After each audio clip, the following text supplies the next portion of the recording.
I don't care if the Speaker's office becomes a revolving door. If that's exactly what needs to happen, then let it be. But the days are over of the old Republican Party that wants to fund foreign wars and murder people in foreign lands while they stab the American people in their face and refuse. Calling off the feud between Mike Johnson and a riled up Marjorie Taylor Greene.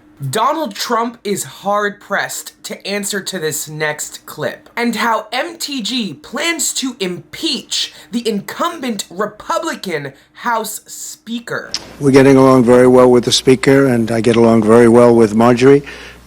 We have a Speaker. He was voted in, and it was a complicated process, and I think it's not an easy situation for any Speaker.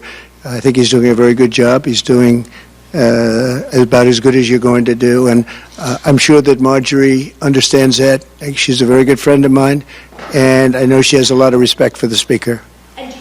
Lashing out on air on what is supposed to be a close ally, MTG accuses Mike of not putting his money where his mouth is, threatening to depose the sitting speaker because he won't surrender neatly to their deep dysfunctional state enforced by a congressional stoppage in the name of the alt-right. Close, because they see me up close. They know I mean exactly every single word I say, and I'm not full of shit just like Mike Johnson is, and I'm actually going to follow through with actions instead of lie to people on television and in press conferences and out on the campaign trail. But now, MTG is saying enough is enough, putting her own bill in motion, targeting the right-wing Mike Johnson in an attempted coup against her very own party. I filed the motion to vacate today, but it's more of a warning and a pink slip. I respect our conference. I've paid all my dues to my conference. I'm a member in good standing, and I do not wish to inflict pain on our conference and to throw the house in chaos. But this is basically a warning, and it's time for us to go through the process, take our time, and find a new Speaker of the House that will stand with Republicans and our Republican majority instead of standing with the Democrats. Now, this sharp turn in messaging is a milestone shift for MTG, and first signs of a deep divide between Marjorie and the Republican favorite for the presidential election. It seems like Marjorie Taylor Greene has decided to take her extremisms to the next level, and she won't settle for anything less. So much so that the corrupt politician that is Mike Johnson is not cutting it with what Marjorie thinks are mild but destructive policies. We should be prepared to hold on and do what is right, to do what our voters sent us to do. But that has not happened this Congress. As a matter of fact, our Republican House majority has failed completely. Apparently, Representative Johnson is just not extreme enough for her, and her track record proves her motivation and contextualizes her dissatisfaction with the sitting speaker, who, not being fringe enough to expect congressional dysfunction and intentional sabotage and collusion, MTG calls for the speaker to shut the House down completely until all of the alt-right demands are met. But it's pretty clear and obvious and being whispered among the conference, Mike Johnson does not have the support of the conference. The letter that I sent has been well received, and it was basically speaking the quiet part out loud. He's in there urging members to reauthorize FISA, and I don't think he has the votes for it right now, is what I'm gathering. We're going to be working on this.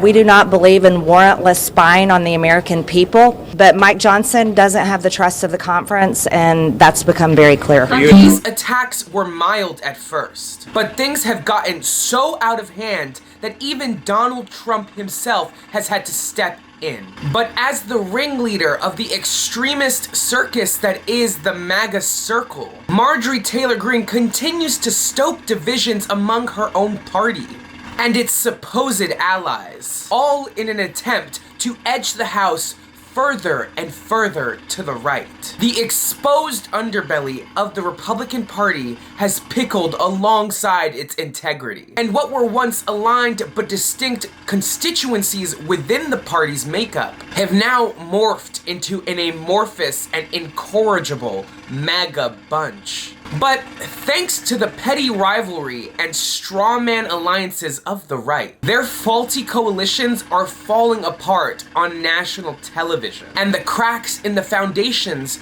are only growing and becoming more obvious than ever. This is because the selfish and receding values of the right, if indulged long enough, cannibalize one another, as the radicalizing actions and languages of the alt-right become more expected and more normalized in a matter that is supposed to be about policy, not party politics. And so they have to call Daddy Donnie, and he does what he does best, like an absent-minded parent nudging the children away with empty promises and meek words of peace and agreeability. But we know why the strain has caught the right at this moment of contention, especially between what is supposed to be the holy trinity of the Republican Party. And as we work towards the presidential election, and as lines are drawn and sides are cornered against one another, in a bid for presidential favor,